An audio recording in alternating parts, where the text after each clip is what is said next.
I'm delighted to be amongst you during this auspicious convention of SACCO leaders. I accept the invitation with humility to make a keynote address to these congregants and by extension to the larger cooperative movement fraternity. Let me from the outset congratulate you for organizing such a forum and for so far targeting the leadership of SACCOs.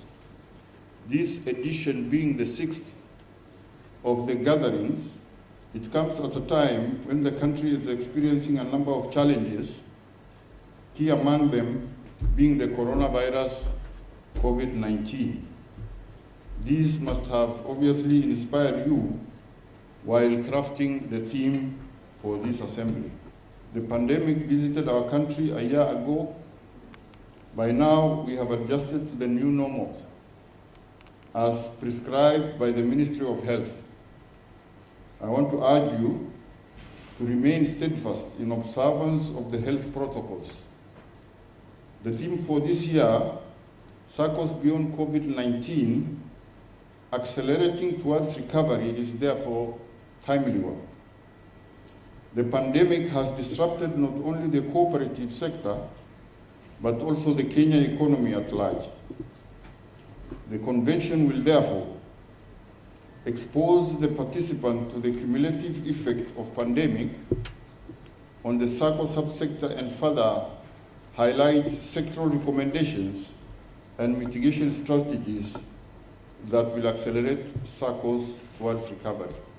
Mr. Chairman, I'm informed that this SACCO Leaders Convention brings together SACCO board members, SACCO delegates, chief executive officers, senior SACCO managers, SACCO business partners, government and county executives, legislators, and corporates to discuss issues affecting the sector for growth and sustainability.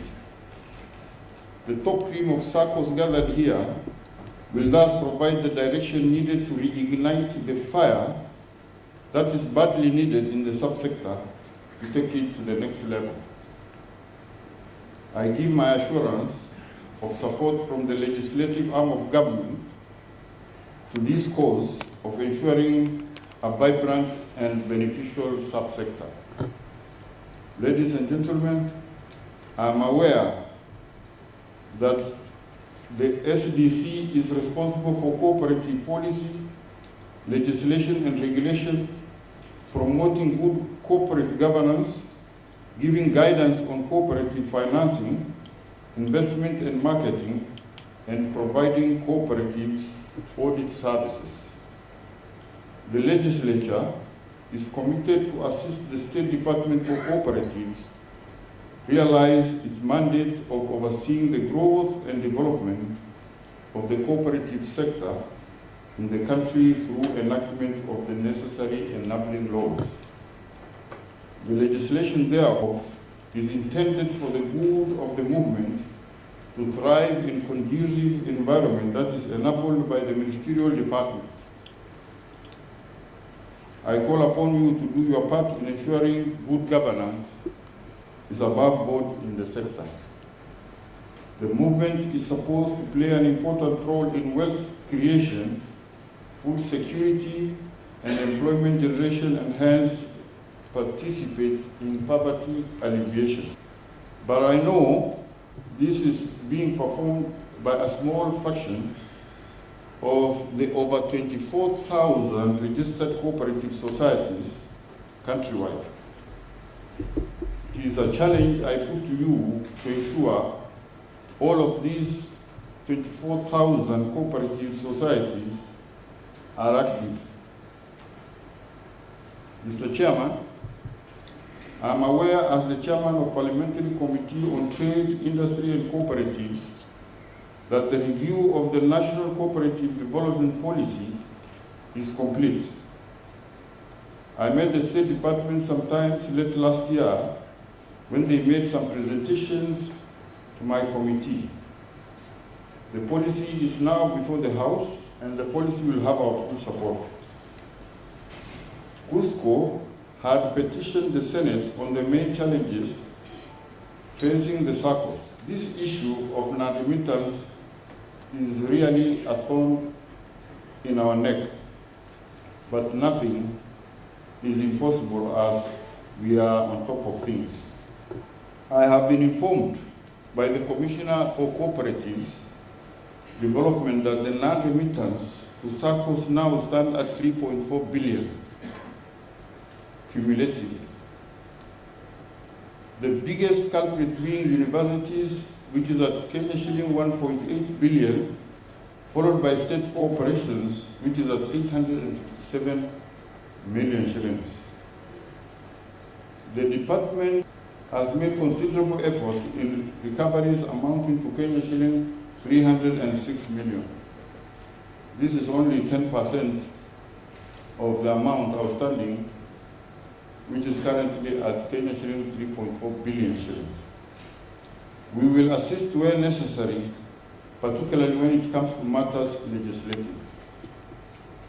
We will continuously also engage the Treasury and the Attorney General for additional support.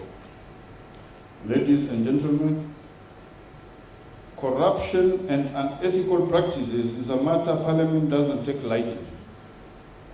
While SACCO is in particular and cooperatives in general are encouraged to adopt good practices, none will escape the watch of relevant agencies on matters of governance. The necessary legislations exist for EACC and DCI to intervene and take the necessary action. I'm aware that the State Department signed an MOU with EACC in 2019 combating corruption, economic crime, and unethical practices. That understanding is expected to promote ethics and integrity. The MOU should create a mutually beneficial relationships to assist in controlling corruption, economic crime, and unethical conduct in management of affairs of the cooperative societies. Adherence to laws and regulations governing cooperatives must be observed at all times. It is of utmost importance to exhibit honesty and trust as leaders of cooperative organizations. Dear cooperators, in conclusion, let me thank all those present for availing themselves. The SACCO leadership in attendance must continue to offer their loyalty, support, and confidence to their union. It is only then that sustenance and growth of cooperative societies will be guaranteed. I wish to underscore the importance of prudent leadership in the management of your SACCOs, which is equally critical. Thank you all, and may God bless you.